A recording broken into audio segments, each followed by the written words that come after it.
खैबर पख्तूनख्वा हुकूमत ने मादनियात बिल में रुकावट बनने वाले हुकूमती अरकान का तरक्याती फंड 2 गुना करने का फैसला कर लिया है। इस पर हम बात करते हैं डॉन न्यूज़ के रिपोर्टर आरिफ फयाज से। आरिफ, बताइएगा क्या डिटेल्स हैं?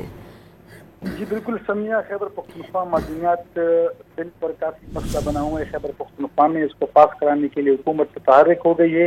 मादनियात बिल में रुकावट बनने वाले जितने भी हुकूमती मेंबरान हैं उनको तरक्याती फंड दुगना करने का फैसला किया गया है। यानी 50 करोड़ के बजाय अब उनको 2 सालों में 1 अरब रुपए तक फंड दिए जाएंगे, उसकी यकीन दहानी कराई गई है।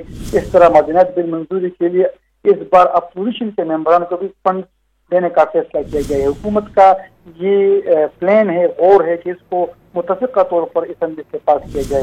इस तरह ये फंड 2 सालों के दौरान मुख्तलिफ तरक्याती कामों की मदद दी जाएगी, जो जिसमें 50 करोड़ रुपए गली कूच और नालों की मरम्मत पर खर्च होंगे, 30 करोड़ रुपए सड़कों की तामीर पर खर्च होंगे। इस तरह 10 करोड़ रुपए जो हल्के की ब्यूटिफिकेशन और 10 करोड़ रुपए दीगर अखराजात के लिए ये फंड खर्च होंगे। इस पर पहले 50 करोड़ रुपए दिए जाते थे, अब इस बार हुकूमती मेंबरान को 1 अरब रुपए दिए जाएंगे, क्योंकि हुकूमत सरगर्म हो गई कि वो खैबर पख्तूनख्वा मादनियात बिल को किस न किस तरीके से असेंबली से पास करा सके। जी आरिफ, बहुत शुक्रिया।